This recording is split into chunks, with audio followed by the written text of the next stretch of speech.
zero sugar. Get more out of zero. And humility is the quality that Joel humble. They embrace it as well. Look, Philly's awfully good, and their starting five may be as good as anybody's league-wide in terms of a playoff team right now. Where would you put them in sort of the order of contenders in the Eastern Conference? Forget the seeding in terms of who's got the best shot to come out of the East. I keep pumping Boston. I keep pumping Boston over and over again. And Boston, come on, man, come on. But you gotta love what Philly's doing.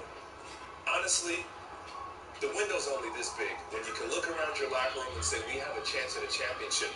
Elton Brandon went out and made a move for Tobias Harris. Went out and made a move for Jimmy Butler. Obviously, you have Simmons and Embiid, two generational players. So you got to love what Philadelphia is doing. The question marks for Philly are, how are they going to finish games? Simmons being a non-shooter, the big fella loving to eat paint. How will those two fit? I love Jimmy Butler as a closer. Tobias Harris couldn't be a better pickup. A guy, probably one of the best in the league at playing without the basketball in his hands. So if you got to stick me to a second team, I would say I'm loving Philadelphia right now. I like Philly. I think Milwaukee is the team for me in the East. But Philly, and you brought it up about Brandon, he's got to be in the conversation. Jimmy Butler, Draymond's really good, I get it. But Jimmy's going to come in and play hot Jimmy Butler. He's going to hit buckets, he's going to shoot the ball, he's going to defend. Tobias Harris coming in, that pickup, his usage is down and his numbers are the same. Yep. I don't even get how good he is. I think, but he can come in there, he'll come in and he'll sacrifice his game for Jimmy and for Ben and for Joel and still do work. So I think that's a huge pickup. I also think that they're gonna exploit him a little bit in the playoffs, back off of him, make him shoot. I'm not sure this is Philly's year. I've got the Bucks. The point that Ryan raised is the question for me is how do they finish at the end of games? How efficient are they at the end of games? They were bad in the Boston series last year.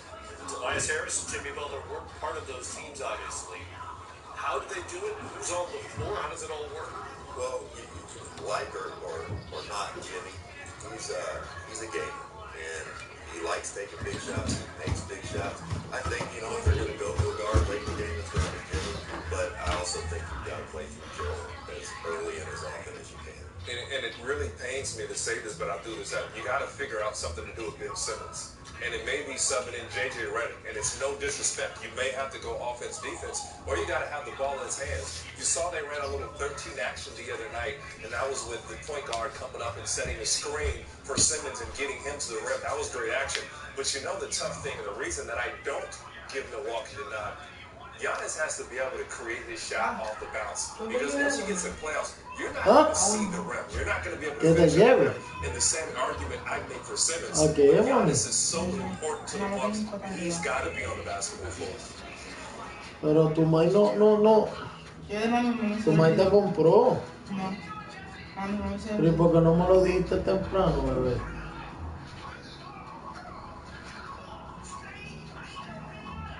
Tanto rato me lo hubieras dicho temprano. Te estoy diciendo que ya mismo me iba a acostar.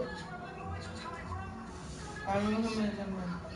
¿Ah? Ahora mismo recordé y le decía vamos. Pero.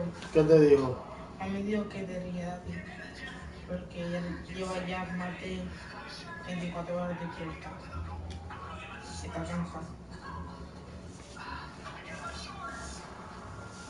Vamos.